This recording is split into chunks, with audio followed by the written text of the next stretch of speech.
തെന്നാലി രാമന്റെ നരബലി. പ്രജാക്ഷേമ തൽപരനായിരുന്ന വിജയനഗര സാമ്രാജ്യത്തിലെ കൃഷ്ണദേവരായ മഹാരാജാവ് ധാരാളം ജനക്ഷേമ പദ്ധതികൾ നടപ്പിലാക്കുമായിരുന്നു.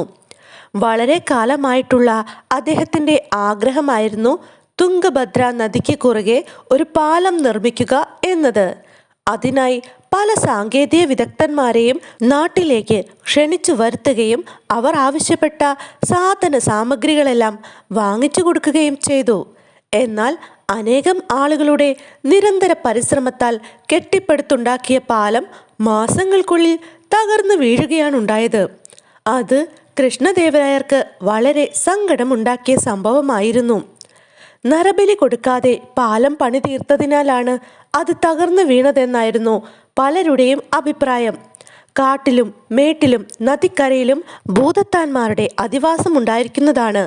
മനുഷ്യകുരുതി നടത്തി ഭൂതങ്ങളെ തൃപ്തിപ്പെടുത്തിയില്ലെങ്കിൽ തുംഗഭദ്ര നദിക്ക് മീതെ എത്ര പാലങ്ങൾ പണിതുയർത്തിയാലും അവയുടെയെല്ലാം ഗതി ഇതുതന്നെ ആയിരിക്കും.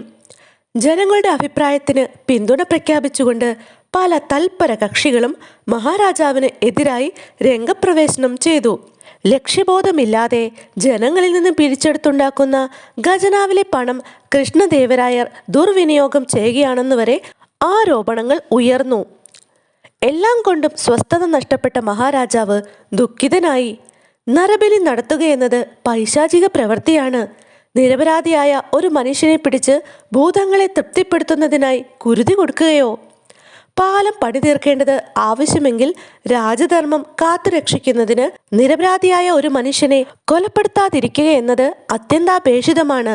ചെകുത്താനും കടലിനും നടുവിൽ അകപ്പെട്ടു പോയവനെ പോലെ കൃഷ്ണദേവരായർ ആശയക്കുഴപ്പത്തിൽപ്പെട്ട് ചെയ്യേണ്ടതെന്തെന്നറിയാതെ പരിതപിച്ചു.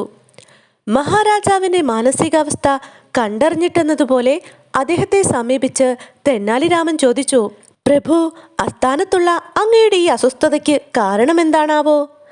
രാമ, തുംഗഭദ്ര നദിക്ക് മീതെ നാം പണികഴിപ്പിച്ച പാലം തകർന്നു വീണതിനെക്കുറിച്ചോർത്തുള്ള പ്രയാസമാണ് നമ്മുടേത്. അത്രയുള്ളൂ. പാലം തകരുന്നതും വീഴുന്നതുമെല്ലാം സർവ്വസാധാരണ കാര്യങ്ങളാണ് തിരുമേനി. തെന്നാലി രാമൻ പറഞ്ഞു. പ്രഭു, പണിയുന്ന പാലം പൊളിഞ്ഞു വീഴാതെ നിൽക്കണമെങ്കിൽ നരബലി കൊടുക്കണം, അത്രയല്ലേ ഉള്ളൂ. അങ്ങനെ ചെയ്യില്ലെങ്കിൽ ഭൂതങ്ങൾ കോപിച്ച് പണി തീർത്ത പാലം പൊളിച്ചു കളയുമെന്നാണ് ജനവിശ്വാസം. രാജാവ് പറഞ്ഞു. നരബലി നടത്താമല്ലോ, രാമൻ പറഞ്ഞു. അത് മഹാപാപമല്ലേ രാമ? ചിലപ്പോൾ പാപം പുണ്യമാകുന്ന സന്ദർഭമുണ്ടാകും പ്രഭു. തെന്നാലി രാമൻ മറുപടി പറഞ്ഞു. അതെങ്ങനെയാണ് രാമ? അത് അടിയൻ പിന്നാലെ അറിയിച്ചു കൊള്ളാം. അവിടുന്ന് പാലം പണി തീർക്കുന്നതിനുള്ള ഏർപ്പാടുകൾ ആരംഭിച്ചുകൊള്ളൂ. വീണ്ടും തുംഗഭദ്ര നദിക്ക് മീതെ പുതിയ പാലം പണിതുയർത്തപ്പെട്ടു. മഹാരാജാവ് പുതിയ പാലം ഉദ്ഘാടനം ചെയ്യുന്നത് കാണുന്നതിനായി ധാരാളം ആളുകൾ ഇരു കരകളിലും തടിച്ചുകൂടി. എന്നാൽ പാലത്തിൻ്റെ രണ്ടറ്റങ്ങളിലും ഇരുവശങ്ങളിലുമായി നാട്ടിവെക്കപ്പെട്ടിരുന്ന കഴുമരങ്ങൾ കണ്ട് അവർ ആശ്ചര്യപ്പെട്ടു. ഇവ എന്തിനാണാവോ? ഏവരുടെയും മനസ്സിൽ ഉയർന്നു നിന്ന ചോദ്യം അതായിരുന്നു. മരണശിക്ഷയ്ക്ക് വിധിക്കപ്പെട്ട് കൽത്തുറങ്കിൽ അടയ്ക്കപ്പെട്ടിരുന്ന 4 കുറ്റവാളികളെ കാരാഗ്രഹാധികാരികൾ അവിടെ കൂട്ടിക്കൊണ്ടുവന്നു. എന്നിട്ട് അവരുടെ പേരിലുണ്ടായിരുന്ന കുറ്റപത്രങ്ങളും വിധി നടപ്പാക്കേണ്ട തീയതിയും പൊതുജനങ്ങളെ വിശദമായി വായിച്ചു കേൾപ്പിച്ചു.